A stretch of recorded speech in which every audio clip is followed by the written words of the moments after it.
अभिनंदन करता हूं।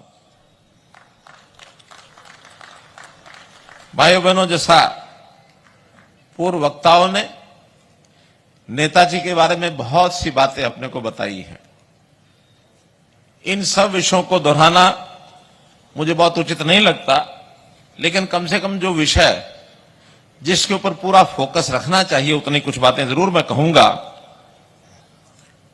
पहला तो नेताजी सामान्य कोई एक नाम नहीं है, ये कोई नाम नहीं है, बल्कि देश की आजादी की पूरी कहानी है। किस जज्बात से, किस जोश से न केवल आजादी की लौ उत्पन्न करने की बात लोगों के मन में उन्होंने पैदा की, बल्कि एक आत्मविश्वास पैदा करने की बात की। क्योंकि देश सदियों से गुलाम चला आ रहा था, पहले मुगलों का गुलाम था, फिर अंग्रेजों का गुलाम हुआ। आजादी की बात तो लगातार चली, लेकिन लोगों को विश्वास नहीं हो पा रहा था कि आजादी मिल भी पाएगी क्या। और जब तक ये विश्वास न हो लोगों में, स्वाभिमानी होकर के लोग जब तक सोचे नहीं, तब तक उसमें भागीदार नहीं बनते हैं। इधर नेताजी सुभाष चंद्र बोस और उधर महात्मा गांधी जी, दोनों ऐसे व्यक्तित्व हैं जिन्होंने लोगों के मन में एक स्वाभिमान भरा, एक आत्मविश्वास भरा कि नहीं, हम आजादी प्राप्त कर सकते हैं। और जब जनमानस में यह आवाज जब उठती है, तो देश के लिए सब कुछ कर गुजरने के लिए लोग तैयार हो जाते हैं। आंदोलन खड़ा करने के पीछे जो व्यक्ति आगे होता है उसकी विश्वसनीयता भी होती है, उसके ऊपर विश्वास होना चाहिए, हां ये जो व्यक्ति कहेंगे हम इसके पीछे लगेंगे। उसी में से दोनों अलग धाराओं में विषय शुरू हुआ, जिनको उस समय कहा गया कि एक गरम दल है, एक नरम दल है। गरम दल यानी किसी भी प्रकार के आंदोलन में, चाहे लड़ाई लड़ करके, संघर्ष करके हमें अपने दुश्मन को पराजित करना हो तो उसके लिए तैयार रहना चाहिए। इसी में से हमारे नेताजी सुभाष चंद्र बोस ने आजाद हिंद फौज बनाई। यानी एक व्यक्ति 50,000 लोगों की एक फौज बना लेते हैं आईएनए के नाम पर। कोई देश, कोई सरकार तो बना लेता है, एक व्यक्ति के आह्वान पर घर घर से नौजवान निकले। और हम सौभाग्यशाली हैं कि ये क्षेत्र, जिसको उस समय तो हरियाणा शायद नहीं कहा जाता था, लेकिन अपना ये जो आज का हरियाणा भी अगर समझे, तो इसमें से भी हजारों युवक उनकी आजाद हिंद फौज में, आईएनए में भर्ती हुए। उनको कोई पैसा भी नहीं मिलता था, उनको गुजारा करने के लिए साधन भी नहीं मिलता था। घर परिवार छोड़ करके देश की आजादी के दीवाने उनकी फौज में शामिल हो गए। मरेंगे मारेंगे, देश को आजाद जरूर कराएंगे, ये उनका लोगों का। और दूसरा दल, जिसको नरम दल के नाम से कहा गया, देश में असहयोग आंदोलन करो, सरकार का सहयोग करने की कोई जरूरत नहीं। और बिगुल बजाया अंग्रेज की सरकार के खिलाफ नेता बने महात्मा गांधी जी। महात्मा गांधी जी ने यात्राएं निकाली और उसके अंदर सारी जनता को साथ लगाया। कितना बड़ा आंदोलन खड़ा किया। एक बात की शायद जानकारी आप लोगों को होगी कि नहीं होगी, महात्मा गांधी जी को राष्ट्रपिता की संज्ञा देने वाले सबसे पहले कौन थे? सुभाष चंद्र बोस थे। सुभाष चंद्र बोस ने कहा महात्मा गांधी जी को राष्ट्रपिता का दर्जा मिलना चाहिए। दोनों पैरेलल चले, दोनों की ताकत ने अंग्रेज की सरकार की चूल्हे हिला दी उन शासन की। अंग्रेज ऐसे ही अपने आप नहीं चला गया, अंग्रेज को मजबूरी से इस देश को छोड़ना पड़ा। तो इस देश को जो छोड़ा है, उस नाते से ये जो आजादी का तराना गांव गांव में, गली गली में नेताजी के आह्वान के ऊपर जो शुरू हुआ, उसमें आज के समय में हम उनको शत शत नमन करते हैं, उनको अपनी श्रद्धांजलि देते हैं। नेताजी सुभाष जी को हम याद कर रहे हैं। अभी बहुत दूर नहीं, एक ही दिन पीछे हम चले जाएं कल के दिन के इतिहास में। कल का दिन 22 जनवरी 2024, ये भी इतिहास का एक दिन बन गया है। सारा देश राममय हो गया। मन मन में राम, तन तन में राम, घट घट में राम, घर घर में राम, सब जगह सारे देश में राम ही राम थे कल दिन में।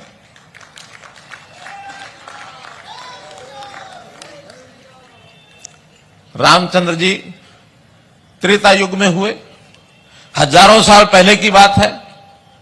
सुभाष चंद्र जी बोस 100 साल 128 साल पहले जन्मे। लगभग 100 साल पहले ही उनके सारे कामों का प्रताप यहां हुआ था। पूरा कालखंड अगर हम जोड़ सकते हैं तो एक महापुरुषों की लड़ी ये भी बीच में बनी है।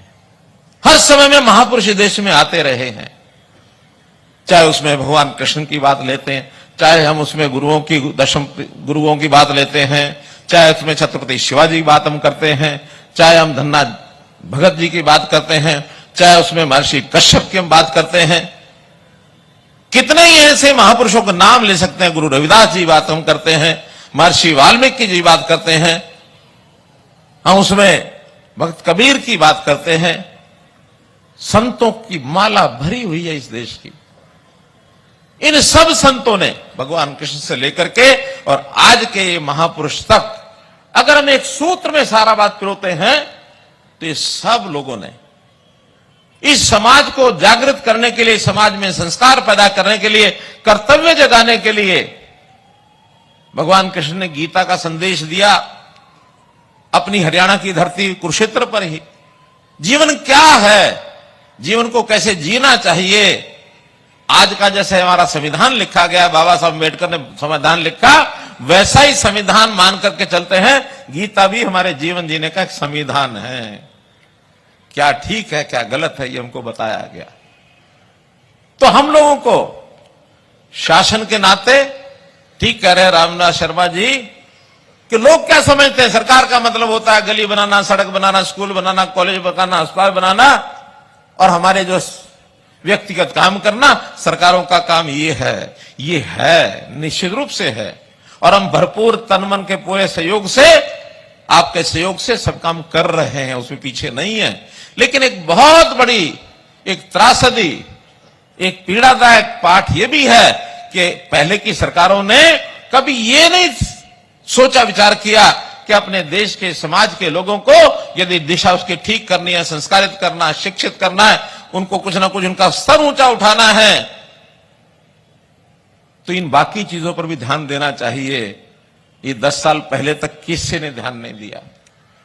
मैं आभारी हूं, धन्यवादी हूं नरेंद्र मोदी जी की उस कार्य पद्धति का, जिन्होंने इन चीजों को उस समय ध्यान किया।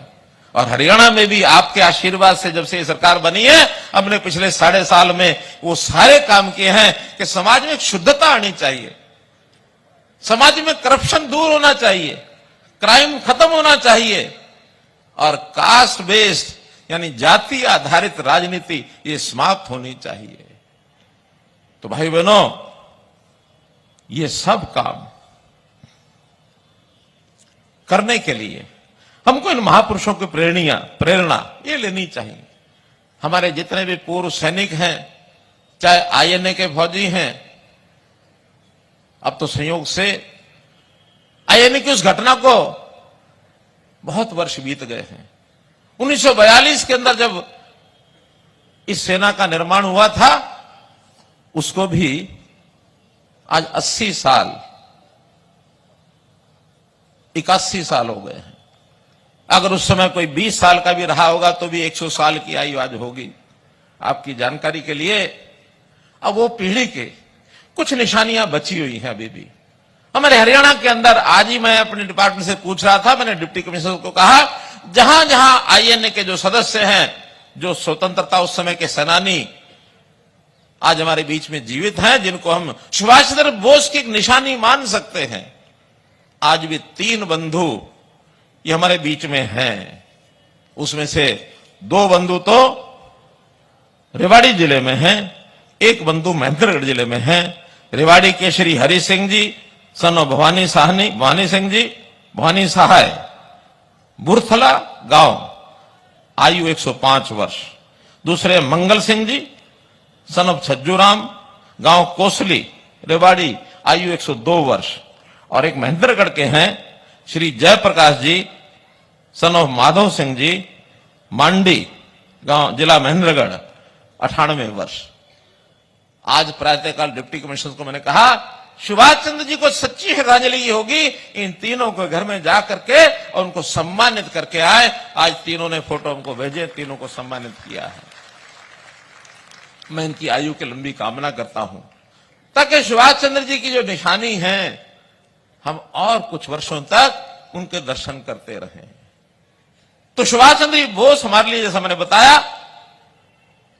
वो कोई व्यक्ति नहीं थे और केवल नेता भी नहीं थे, वो पराक्रम की मूर्ति थे। पिछली सरकारों ने उनको कभी याद नहीं किया। मोदी जी ने आने के बाद बहुत काम किए सुभाष चंद्र बोस के, उनकी स्मृति के लिए। पहला काम, हमारा जो गणतंत्र दिवस 26 जनवरी को होता है, उसकी तैयारी 24 जनवरी से शुरू होती है। 24-25 रिहर्सल होती है, 26 को कार्यक्रम होता है। मोदी जी ने आज आते ही कहा कि क्या इसको हम 24 की बजाय इस तैयारी को 23 जनवरी से शुरू नहीं कर सकते। उसको 23 जनवरी यानी आज से गणतंत्र दिवस की तैयारियां शुरू हो गई हैं। और मोदी जी ने आज के दिन को पराक्रम दिवस के रूप में नाम दिया। आज का दिन पराक्रम दिवस के रूप में मनाया जाता है। दूसरा, इंडिया गेट, हमने देखा है दिल्ली में, इंडिया गेट के नीचे एक ज्योत जलती थी। वो ज्योत कोई हमारी आजादी के साथ उसका संबंध नहीं है, उससे पहले से बताते हैं वो कभी जलाई गई होगी अंग्रेज सरकार ने, उसको बाद में एक सेना के प्रति श्रद्धांजलि का नाम दे दिया गया। लेकिन मोदी जी ने कहा कि यहां वास्तव में हमारे देश की सेना के प्रेरणा स्रोत, आदर्श, वो है नेताजी सुभाष चंद्र बोस। इस जगह पर नेताजी सुभाष चंद्र बोस की प्रतिमा लगनी चाहिए। इंडिया गेट पर आज उनकी प्रतिमा स्थापित है।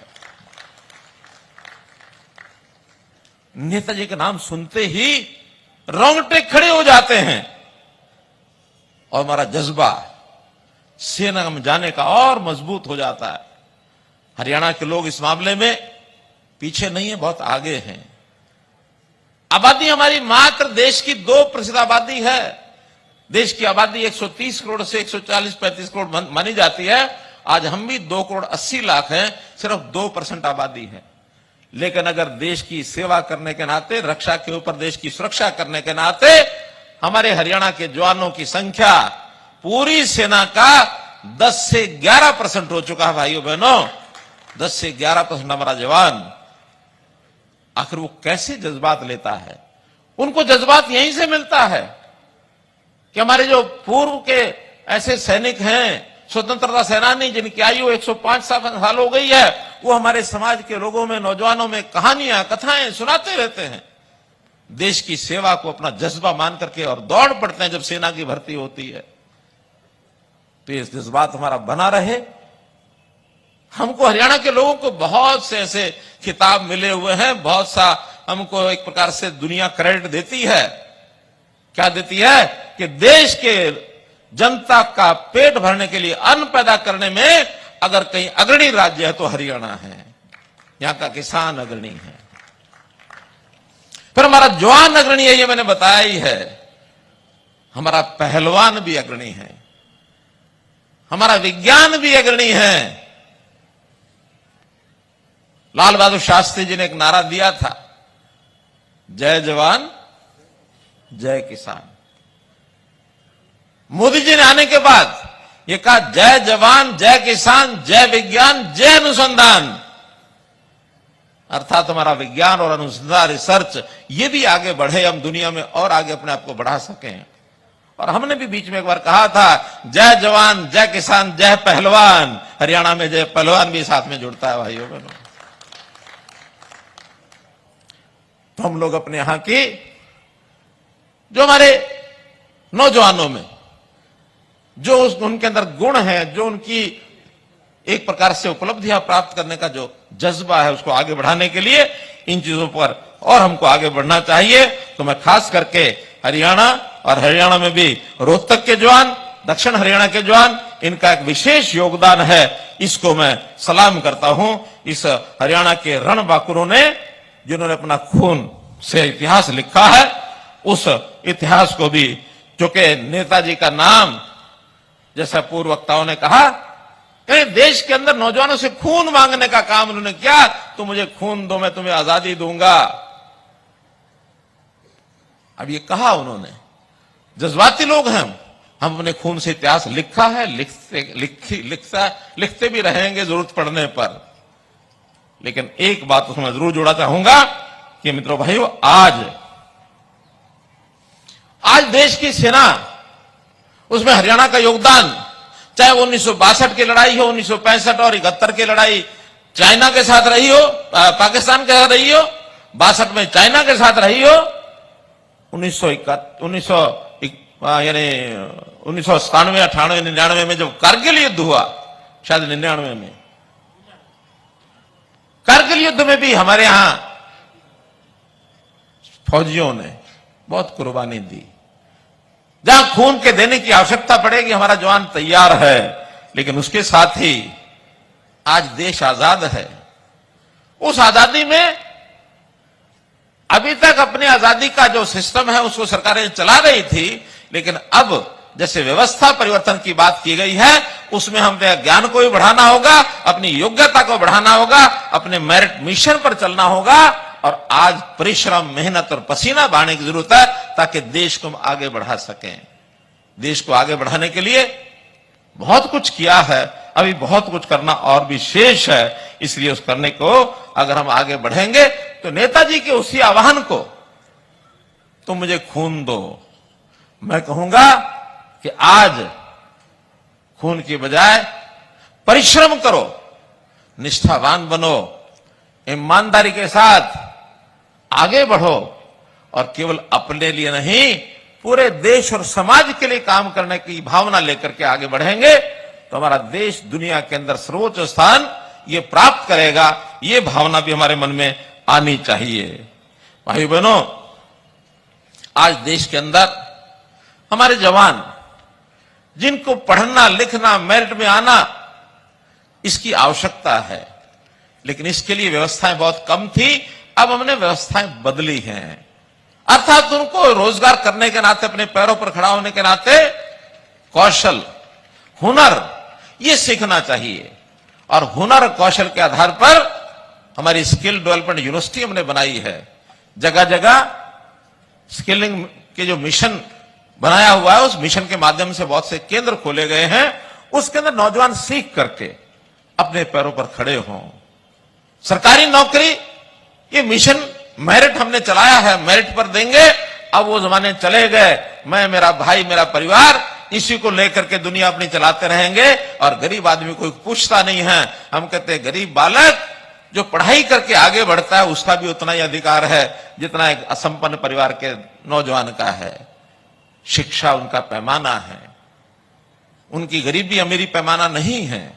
शिक्षा में अगर बेहतर हैं, हुनर में बेहतर हैं, कुछ कर सकने की मन में एक लालसा रखते हैं, उसको समाज के काम के लिए सबसे पहले आगे आना चाहिए। काम सबको मिलेगा, इसका हम ध्यान रखते हैं। और इसमें भी भावना कैसी चाहिए, व्यक्तिगत भावना की बजाय हम सुभाष चंद्र बोस से ये भी सीखते हैं। जैसा विषय आया कि उन्होंने आईएएस की परीक्षा पास की। अब परीक्षा पास करके आईएएस नहीं बने, ऐसे नहीं है। मन में एक अंतरात्मा की आवाज आई थी। अंतरात्मा की आवाज क्या थी कि आईएएस बन करके अंग्रेज सरकार की नौकरी करनी होगी। एक तरफ अंग्रेज सरकार की नौकरी और दूसरी तरफ देश समाज सेवा। अंतरात्मा की आवाज है, दोनों साथ नहीं चल सकते। या तो अंग्रेज की नौकरी कर लो या देश की सेवा कर लो। तो हमने देश की सेवा करने के उन्होंने व्रत उठाना, इस नाते से उन्होंने इस विषय को आगे बढ़ाया। आज सेना के नाते से हमारे लोग बहुत कुछ आगे बढ़ रहे हैं। हमने जो इन जयंतियों के ऊपर समाज को आगे जागृत करने की बात की है, समाज के हर वर्ग को साथ हमने जोड़ा है। जोड़ते हुए हरियाणा एक, हरियाणवी एक, इस भावना को कायम करना और इस प्रदेश के लिए काम करना। अपना भला उसमें हो ही जाएगा, ऐसा नहीं अपना भला नहीं होगा। जब सब हरियाणवियों का भला होगा तो आपका, मेरा, इधर का, उधर का, सबका हो जाएगा।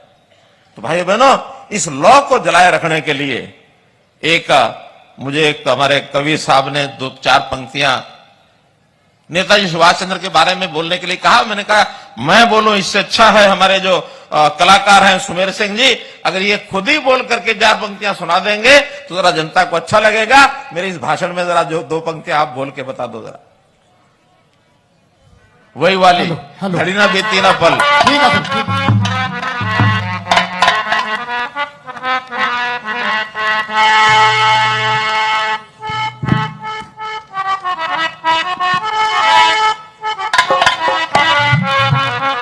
बोलिए भारत माता की जय, जय हिंद। और घड़ी ना बीती ना पल गुजरे, एक उतरा जहाज से घर। तो मुख्यमंत्री मनोहर लाल का ये संबोधन आप अभी सुन रहे थे। पराक्रम दिवस के रूप में आज देश सुभाष चंद्र बोस की जयंती मना रहा है। मेरिट के आधार पर सरकारी नौकरियां जो है वो मिल रही हैं। मोदी राज में हरियाणा एक हरियाणवी एक के सिद्धांत पर हमारी सरकार ने काम किया। सब हरियाणवियों का भला होगा। नेताजी ने बनाई आजाद हिंद फौज, मरेंगे मारेंगे देश को आजाद करवाएंगे, ये सोच थी। नरम दल के राममय हुआ देश, इसके बारे में भी जिक्र किया। तन तन में राम, मन मन में राम का जिक्र किया। हरियाणा में भी हजारों लोग फौज में भर्ती हुए हैं। महापुरुषों से प्रेरणा लेनी चाहिए, इस बात का जिक्र किया मुख्यमंत्री मनोहर लाल ने। तो पिछली सरकारों ने नेताजी को याद नहीं किया। मोदी जी ने आते ही कड़ा कदम उठाया। 23 जनवरी से गणतंत्र दिवस की तैयारियां शुरू हैं। पराक्रम दिवस के रूप में आज देश आज का दिन मना रहा है। मेरिट के आधार पर सरकारी नौकरियां मिलेंगी, सभी को मिलेगा काम, इस बात का भी जिक्र यहां पर किया। हरियाणा एक हरियाणवी एक का नारा जो है वो दिया है।